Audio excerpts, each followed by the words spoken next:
दोस्तों आज हम अब एक्सेल लाइफ के लिमिटेड कंपनी के बारे में बात करने वाले हैं क्योंकि इस कंपनी से अपडेट निकल कर आ रही है और साथ में इस कंपनी को हम फाइनेंशियली और फंडामेंटली देखेंगे।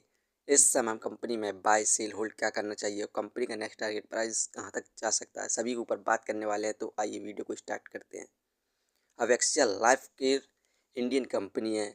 इस कंपनी का मेन काम chemical trading pharmaceutical related business करना है। दोस्तों एक्सेल लाइफ के लिमिटेड कंपनी का शेयर प्राइस अभी ₹1.07 चल रहा है।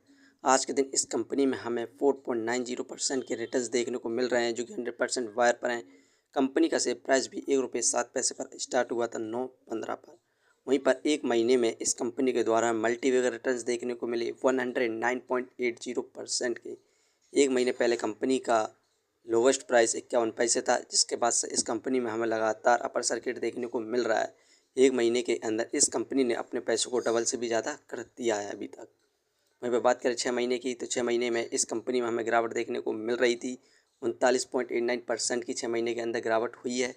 6 महीने पहले कंपनी का हाईएस्ट प्राइस ₹1.78 था, जिसके बाद से इस कंपनी में लगातार गिरावट देखने को मिली और कंपनी का न्यू लोवेस्ट प्राइस बनाया इस कंपनी ने अपना 51 पैसे, जिसके बाद से इस कंपनी में हमें लगातार यहाँ पर अपर सर्किट देखने को मिल रहा है।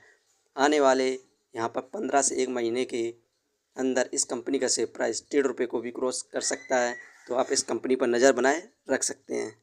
अब एक्सेल लाइफ के लिमिटेड कंपनी का जो Q3 रिजल्ट आया, इसकी परफॉर्मेंस की बात करें तो नेट प्रॉफिट में हमें इंक्रीमेंट देखने को मिला 111.8% का ईयरली बेसिस पर। इस समय 40.73 लाख यहाँ पर नेट प्रॉफिट हुआ है।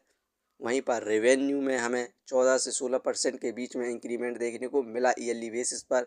इस समय 24 से 25 लाख करोड़ के बीच में यहाँ पर रेवेन्यू जनरेट हुआ है। नेट प्रॉफिट क्वार्टरली बेसिस पर 0.29 से 0.41 करोड़ के बीच में हुआ है। शानदार यहाँ पर प्रॉफिट गेन किया है, तो हमें तेज़ी देखने को मिलने की संभावना है। दोस्तों इस कंपनी के शेयर होल्डिंग पैटर्न्स को देखें तो यहाँ पर फिल की इन्वेस्टिंग सितंबर में 46.99% है। वहीं पर प्रमोटर्स की होल्डिंग 3.36% है और म्यूचुअल फंड की इन्वेस्टिंग इस कंपनी के अंदर 0.02% है। वहीं पर दिसंबर में फिल की इन्वेस्टिंग यहाँ पर कम देखने को मिली, यहाँ पर सेल किया गया है। इस समय 45.48% बची है। वहीं पर प्रमोटर्स ने इस कंपनी के अंदर अपनी होल्डिंग को इंक्रीज़ किया, 3.49% हुई है। म्यूचुअल फंड सेम रहे 0.02। म्यूचुअल फंड ने भी इस कंपनी के अंदर इन्वेस्टमेंट किया हुआ है, जबकि ये एक पेनी स्टॉक्स है। ये इस कंपनी का एक पॉजिटिव पॉइंट है। फाइनेंशियली देखें क्वार्टरली बेसिस पर तो दिसंबर में 12 लाख का प्रॉफिट गेन किया, मार्च में 31 लाख का प्रॉफिट गेन किया, इंक्रीज़ हुआ, जून में इंक्रीज़ हुआ 63 लाख रहा।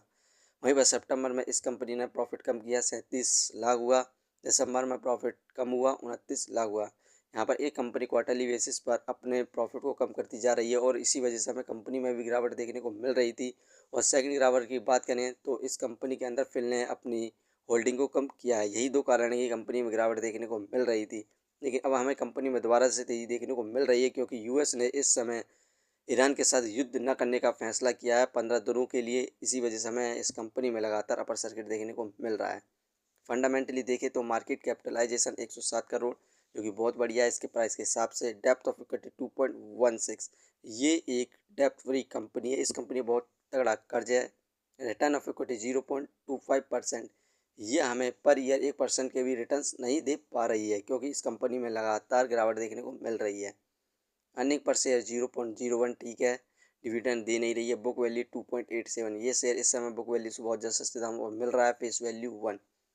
दोस्तों यहाँ पर देखा जाए तो फाइनेंशियली और फंडामेंटली बेस्ट है, लेकिन ये एक डेप्थ फ्री कंपनी है। दोस्तों यहाँ पर यदि आप इस कंपनी पर इन्वेस्ट करते हैं, शॉर्ट टर्म के लिए इन्वेस्टमेंट कर सकते हैं और रिटर्न प्राप्त कर सकते हैं। ये वीडियो सिर्फ एजुकेशन पर्पज़ के लिए थी। यदि आप किसी भी कंपनी या स्टॉक्स पर इन्वेस्ट करते हैं तो एक बार अपने फाइनेंसियर्स और एक्सपर्ट की सलाह जरूर लें। कभी भी लोन लेके इन्वेस्टमेंट ना करें, वरना आप भारी मुसीबत में पड़ सकते हैं। यदि कंपनी के बारे में जानकारी सही लगी हो तो अपने चैनल को सब्सक्राइब करें, जिसका नाम है स्टॉक एनालिसिस। धन्यवाद।